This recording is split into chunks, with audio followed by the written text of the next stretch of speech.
संतोष दादा बांगर बोलायले का? हा बोला, कोण? दादा मी हत्याहून बोलायले, शारदा संतोष जक्के म्हणून. बर, दादा माझ्या दोन्ही किडन्या गेलेल्या आहेत. कोण माझी देणार आहे आजी- आपल्याला किडनी?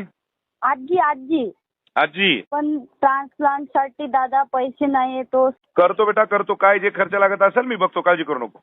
तुमचे पाय धुवून पिते दादा, तुमच्या घरी भांडे घासतील मी दादा जिंदगीभर. दादा फक्त मला जीवन दान द्या दादा.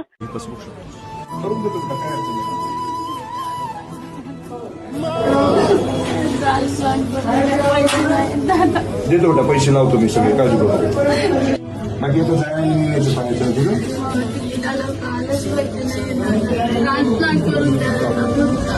ते करून देतो बेटा, तिथं मी आहे, देतो माहिती देतो, काळजी करू.